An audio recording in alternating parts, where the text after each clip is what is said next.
My name is Margaret Coe.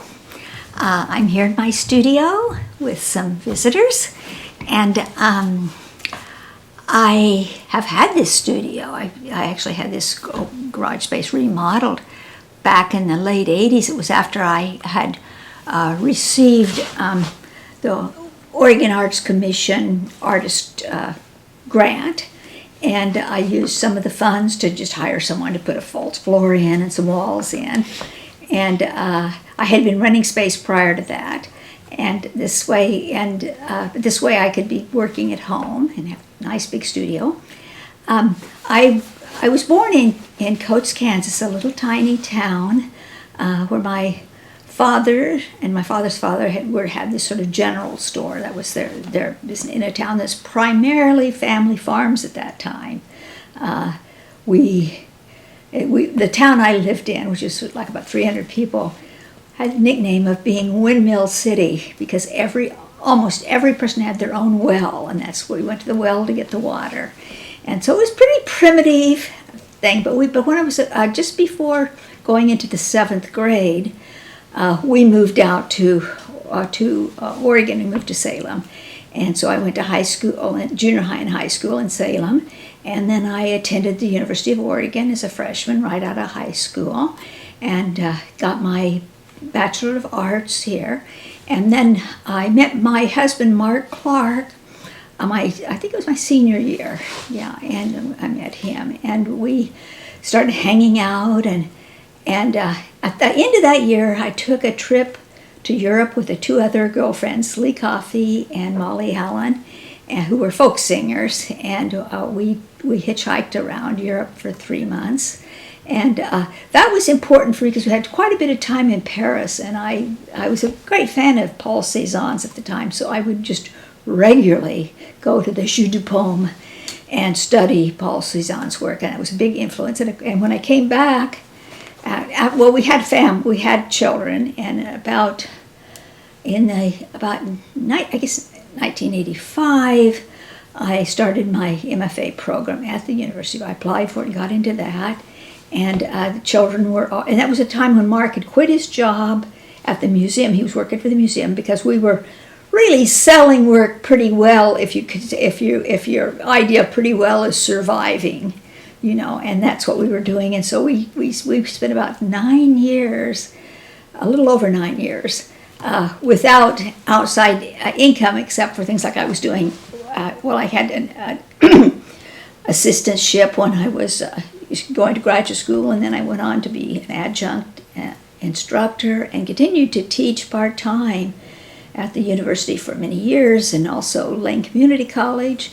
So I kind of did both of them, always as an adjunct, but we always lived on a very small amount of money.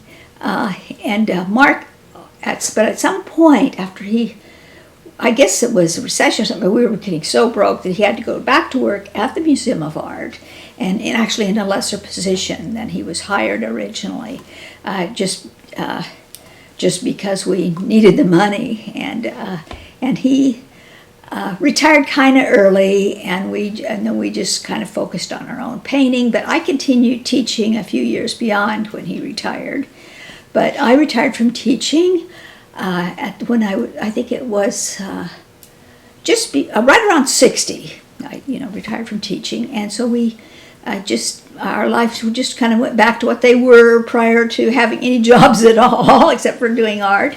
And I've just continued to paint. And I would say one thing about my work, one thing that's been continuous about me, that I think is a little bit strange, is that I am continually evolving. I don't. I sometimes get into, I might get into something I think is really an interesting direction, and I'll paint for about 10 years with that, but still go out and paint landscapes, that sort of thing. But like I did with the type of abstract work that's in the Holt Center today, that was from that period of time, and a few other pieces. Then at one point, when I started teaching color theory at Lane Community College, I started playing around with those colored papers, and I came up with a sort of a strategy. It was kind of color theory type problems, but superimposed over figurative work. And I worked with figures, streets, city street, and I also liked blues, musicians. But I was very strong with that for almost 10 years, and that was a particularly popular series.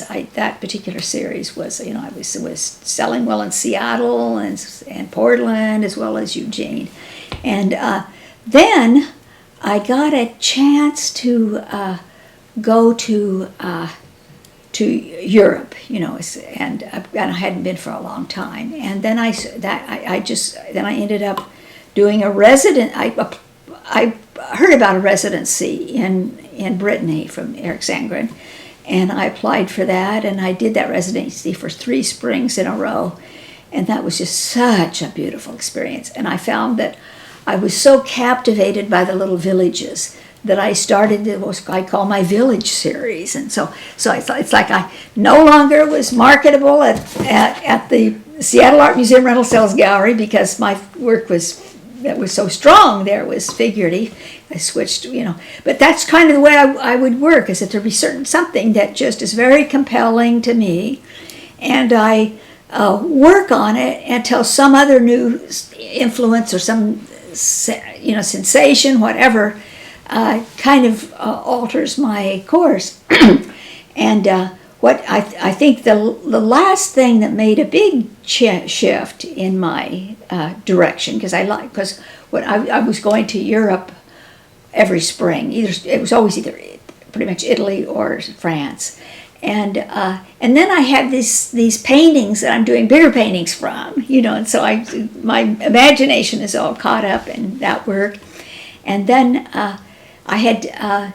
After I'd already scheduled a place at Hilltown that I was going to stay in and paint on my own, at an Airbnb, then I got word of the pandemic. It was just coming. It was just barely entered northern Italy, and I immediately realized that it was a pandemic in China. I thought it's going to be a pandemic everywhere, and so this is not a good time to go to Italy by yourself. Is if in an Airbnb, there's no room service. If you get sick, you don't know anybody. You're just there to paint, and it's not going to work. So I canceled that. My travel agent encouraged me to not cancel my flight until they cancel it, so I get the full refund, which is what I did on that. But at that point, I just was looking at the place that I live. Now I have a little over an acre of land, and it's very wooded, and it's a real retreat. I consider it kind of a paradise. And I decided, I always imagine, when I'm in my 90s and I don't want to drive anywhere, I've got all this subject matter, the woods. And but I thought, I guess I'll start doing that a decade early. And so and the thing about that is that the thing that changed in my aesthetic was that I now was a little, not quite so interested in compositional problems like the color theory kind of things. I thought I'm a little bit more interested in the Thoreau idea of being immersed without very much other stimulation, just being immersed in nature and one place, and really examining it. And so that. I've always painted landscapes. Don't get me wrong, but the shift to my intention was not as much various kind of maybe rational ideas or possible structures, that sort of thing, but was more like a deep spirituality where you're focusing on one type of land for some great period of time, you're actually also going deep because you're very, have a tremendous amount of solitude, and I know that some people suffered from isolation, during the time when we were on, when we were really not to go out without, masks and, full covered, is that I always had a sort of a love for solitude, just the quietness of. One thing is that I've never been, though I'm talking like I'm a complete extrovert, I realize that, but I've actually, my personality is actually more introverted, and so that I feel like when I'm in solitude, and especially in nature, is that I can hear thoughts that you cannot hear when you are in relationship to another human being. And and of course that's what we like about Thoreau. That's why we acknowledge him as one of the great American thinkers, is because he really, I think, promoted that. Maybe promoted is not the right word, but certainly wrote about that. And with Walden, and so I thought, well, this is my Walden, and I'm still in that phase. However, there's a very short drive, about a little over a half-hour drive. I can go to a particular place on the Calapooya River near Brownsville, and I've always loved that place, and it really speaks to me, and it's a different mood because it's especially when the water's high and there's a lot of rapids. It just feels like it's life, and the turmoil of life, and so it's a different feeling than the peaceful woods. And so I've kind of worked with those. I've been working with both of those subjects since the pandemic. Exclusively, I haven't been doing ideas apart from that. My hands down, you're on. Hello again. My daughter, Karin Clarke, is the owner of the Karin Clarke Gallery, and I'm very proud of both of my children because of all of the ways in which they've developed themselves. But this is really sweet that Karin has a gallery, because when prior to her gallery, except for the White Lotus Gallery, which I think has always maintained an incredible presence and been really a wonderful, wonderful gallery, is that but it was mostly Asian at that point, and now I think they've a little bit more than that, but it was an Asian gallery. And anyway, but prior to that, any gallery that came into town, well, I think maybe Candy Moffat's gallery lasted a little longer than most, but usually galleries did not really make enough money to pay the living of the person running them. That was just out. And we had some galleries, like Gallery West at one point had a gallery in Eugene. They just couldn't make it. Is that our entire earlier years with galleries in Eugene, sometimes there'd be a rental sales gallery at Maud Kearns or at the museum, and you get a check every once in a while, or something like that. But there was nobody thought that Eugene, other than the Asian gallery, and I think that is not particularly self-supporting, but anyway, we were in a position, we never had money. So anyway, we're not in a position to, just do something because we have extra money to spend and want to avoid taxes or something. But I shouldn't have said that. That's not a nice remark. Anyway, but it was always assumed that Eugene just could not support a serious art gallery. And I think the combination of Karin's gallery and the White Lotus Gallery across the street from each other have really defied that stereotype.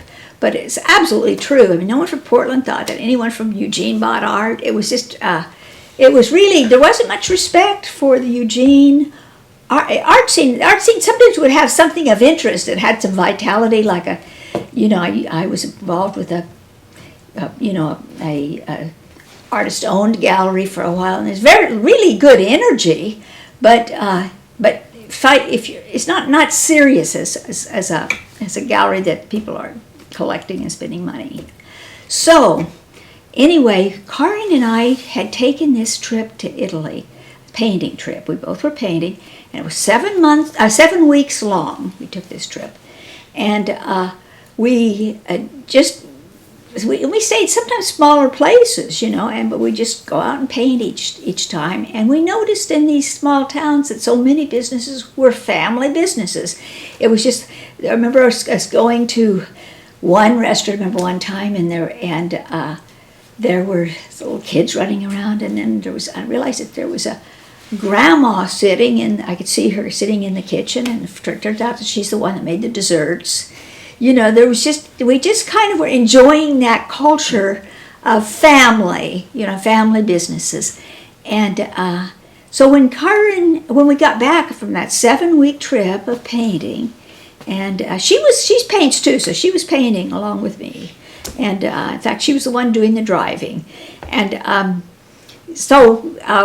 we got home, and she sort of picked up her job, a job she had serving as a server in that case Marché. But she was not getting as many shifts, and it was, I think the universe was saying maybe not, because she got this idea, this sort of family business idea of doing a gallery. And so we walked around town. A couple of galleries were closing, and the space across the street from the White Lotus Gallery was available. And it was just being used by the city employees to show their art. It had been a number of different galleries prior to that, and so she decided to rent that space. And I think our big investment was like maybe $1,500 or something. That's our level of financial sophistication or lack thereof. And we were really excited. So she started just doing a show. She did a landscape show of our work, and then did a figurative show of our work. And at the beginning, it was just, and we didn't even know how long it would last. But I said, it's just like people who are artists will do an art project. Just think of it that way. If it lasts 2 or 3 months or 6 months, great, because people spend money to do a project, and this is a project. Well, she had some, rough times, but eventually she had such an amazing interesting, unique skill set. One is that she really knew how to work with people, because she had been a server for something like 15 years or something. So she could interact. She wasn't uncomfortable interacting with strangers. And she's always been extremely compassionate and very genuine. And so I think that people related to her and enjoyed, interacting with her. And then she'd pick up other artists. She decided, first of all, it was almost like a historic museum, because it seemed like so many people that we either were Mark's and my professors, like McCosh and Sangren, there's a few other people from that generation that we just contacted their estate or something, and we just showed people that were really good painters that were like about a generation ahead of us. We would, and at that point, I think for the most part, Karin and I would go out, and each time we were going to meet some artists from that era. And so it actually became kind of a historic gallery at that point. It was primarily a historic gallery, because it just, and then so many people we went to school with had shows there. Jim Shaw, Dennis Gould. There were just a number of people of our generation who had a show there, and it just kind of evolved. And then I think she's been in the gallery for about 20 years or so now. But but the thing that's very unique, that seemed absolutely impossible to people outside. Now people in Portland have a lot of respect for the gallery and the art scene here, because prior it just seemed like Eugene people do not buy art, so don't even bother putting a gallery there or something. But Karin, she worked with people. Some of the people that are regular collectors are very, quite low income, but they work with her and pay as they can. But then other people, of course, are in a position to just put it on their card or something. But the thing is that she has a following for the gallery of people that love to go to the gallery every time there's a show change and who collect. She has a lot of collectors that were not there prior to her doing the gallery. So my reason for being proud of her is that, one, she's making a living on her own business, but she's really created something that wasn't there before, and it's expanded. She has certain artists that she is connected to their foundation or whatever, to show. So she's and it's evolved beyond a historical gallery, because she has a number of younger artists that are doing some interesting things, and it's kind of evolved with her personality, or and it's in the city. People have developed, certainly there are people who have developed a taste for looking at various types of visual art, and they like the artists that she carries, and they support the gallery, so which is really something that was not the case. Eugene did not have that reputation back when we were younger. So anyway, that's the Karin Clarke Gallery story.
I started in my backyard looking towards the woods, and I happen to have an easel that I could set this on vertically, and I started painting it using a variety of tools, big brushes, rollers, whatever, and then I was painting on the lower part of it, but up on the easel set up about this far off ground, so that I got to about this point, and my arm, and I couldn't reach anymore, and I actually got one of my mops and started using my mops trying to paint the upper half, and it just wasn't working out. So when my landscaper was here, I had him bring this into my studio. It was just and get the easel down. But I said, well, I'm going to have to work on this in my studio. But I really only had the bottom third worked. So I actually had work up to about bottom half maybe, and I didn't know what I was going to do, but I needed to go to Weimar to pick up a prescription, and it was like late afternoon, 4 o'clock, and I drove there and I pulled into. While I was driving there, I thought, God, this sky is out, this to die for it. Sometimes Eugene skies are just unbelievable. So when I got past Weimar, I pulled in. There's a place where there's a couple of eateries or restaurants or something, and there's a parking area. And I pulled over there and I took multiple photographs of this sort of faint sun. It was mostly clouds, and the sun is just peeking out. And I took multiple photographs of that. And when I got back, which I loved this, is that I didn't even hesitate. I just thought, that's what I'm going to do. I'm going to introduce this incredible sky against these forms, that were landforms. And I worked on that quite a bit. And I just very much liked the juxtaposition of the sky and I liked that these forms that were the bodies of trees were sort of fading off, and I liked that some of the shapes here kind of joined with the clouds. So it's very abstract toward the bottom, though I think it's pretty clear that it is landforms. But the sky is taking up like 2/3 of the painting, and I felt by the time I finished it, the sky held its own. I think you gave it a good description. There's some forms, landforms in the sky that you captured, isolated that, and brought it in, and it just blends in. Yes. Oregon. Yeah, I think God. it has more of an abstract quality. Yeah, you mentioned that. It's taking the abstraction further by even allowing, and what I feel like with these trees at the bottom that just sort of fade out, they feel like yearning to me. Because a lot of times the elements in landscapes feel like they correspond to a deep human feeling. So, and don't you think they do look like they're sort of yearning? Yeah. Or do you, that's how I'm reading. This is just mysterious because there's forms that are obviously from tree limbs and things, but they start connecting to what turns into cloud forms. And so it just becomes, honestly, I just liked that as an abstract form, and I thought it worked, Interesting. I haven't seen like the abstract form up against a clear sky with the sun that defines itself as a particular type of the time of the day that people have seen. In Eugene, yeah. And then they see the blend of, maybe it's heat. You know how things wobble, images. That's a possibility. Because there is a sense, it's like the yellowish color from the sun goes all the way down to those trees. That's right. It's That's a kind right. of a vertical. That's right. And I think that enhances the idea of these seeming like they're lifting or trying to reach. Oh yes. But it definitely is a wilderness. yeah, it's wilderness. just The outdoors.